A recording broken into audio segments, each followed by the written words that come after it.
Ruby Belle comes from a poor family, and her life has always been shadowed by guilt. Her father is crippled, and she blames herself for his condition. Yet she carries her burden quietly, knowing she has one chance to change everything: her studies at Maxedon Hall College. Maxedon Hall is a world of privilege where the wealthy dominate the halls. But for Ruby, it is a stepping stone. Her dream is Oxford University, and she cannot afford to make mistakes. Her only companion in this world of power and money is Lynn, a once popular student whose family fell apart after financial ruin and divorce. Everything Ruby has worked for depends on one man, Mr. Sutton, her lecturer. His recommendation letter will decide her future. But fate twists against her. She forgets the letter and rushes to his office. There, in one irreversible moment, she discovers something that changes her life forever. Behind the office door, she sees Mr. Sutton with Lydia, one of the richest students in the school. Lydia's brother, James, is the arrogant golden boy of Maxedon Hall. Handsome, admired, and untouchable, James knows only one truth: money solves everything. To him, Ruby is a threat, a poor girl who has seen too much. He pulls her aside, offering her cash to buy her silence. But Ruby Belle is different. She throws the money back at him and walks away. James is stunned. For the first time, his wealth has no power. From that moment, a war begins. Ruby tells him her only price is distance, 2 meters apart. But James refuses to let it go.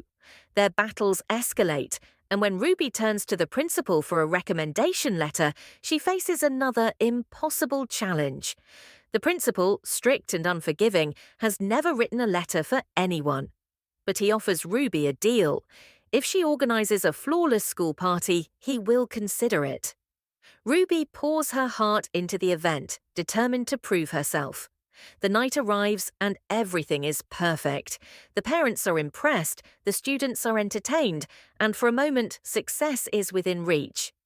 But then disaster strikes. A group of strippers storms the stage, humiliating Ruby in front of the entire school.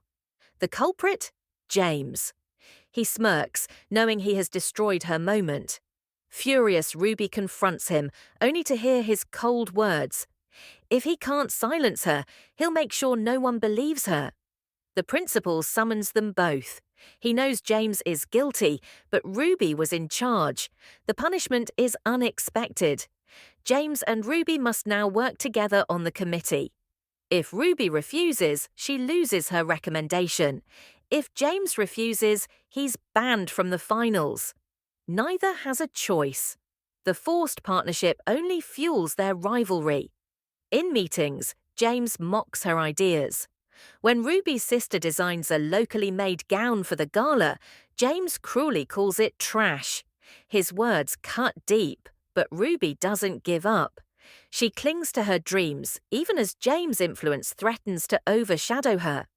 But fate twists again. When Ruby's handmade gown burns in an accident, all hope seems lost. That night, James sketches her face for hours, haunted by her resilience. Then he makes a bold move. He shows up at Ruby's house and takes her to London, to his family's fashion centre. Ruby is overwhelmed by the grandeur. For the first time, she sees gowns she had only dreamed of. James insists she try one on.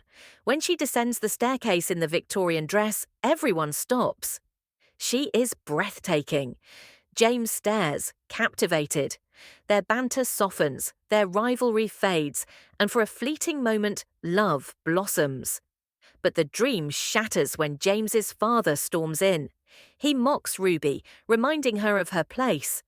James stays silent, and Ruby, devastated, walks away. The next day, she finds her image plastered across banners promoting the gala. James had used her picture without permission. Furious, she tells him she wants things to return to the way they were before. At home, Ruby tries to forget, but James refuses to let her go. He waits at her gate, apologizing, confessing his feelings, and even gifting her the Victorian dress she wore. But the obstacles keep coming. James's father arranges an engagement between him and Elaine, the daughter of a powerful investor. At the party, Elaine tries to impress James, but his eyes are on Ruby. When Ruby arrives, jealous Elaine attacks her, pouring a drink over her. Ruby retaliates, throwing her into the pool, but Ruby can't swim. She begins to drown. James dives in, rescuing her. In his arms, Ruby finally reveals the truth about her father's accident and the guilt she has carried since childhood. Their bond deepens. They walk together, laugh together, and soon everyone at school knows they are a couple. But happiness never lasts long in Ruby's world. James's father discovers their romance and threatens everything. He reveals Ruby's family debts, her father's condition, and their fragile home. He vows to destroy them if James doesn't leave her. James breaks her heart again. This time, his words are sharp, cruel, and unforgettable. He tells her their kiss meant nothing, that a poor girl like her should never have dreamed of being with him. Ruby is shattered. She buries herself in her studies, determined to secure her Oxford place. Her father comforts her, finally revealing that his accident wasn't her fault. For the first time, Ruby begins to heal. When her acceptance letter arrives, she clutches it with tears of relief. At Oxford, fate has one more twist. Ruby moves into her dorm, only to find her neighbour is James. The boy who broke her heart is now living next door. Their paths collide again. Ruby tries to move on with Jude, the charismatic student leader. But James's jealousy explodes. Their arguments reignite the passion between them, and in a heated moment, Ruby learns the truth.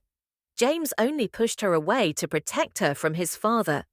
For the first time, she understands his pain, and slowly she lets him back into her heart. But tragedy looms. James and Lydia's mother dies, and their father reveals shocking secrets about Lydia's scandals. Cold and ruthless, he orders James to abandon Ruby forever. This time, James refuses. He fights back, defying the man who has controlled him all his life.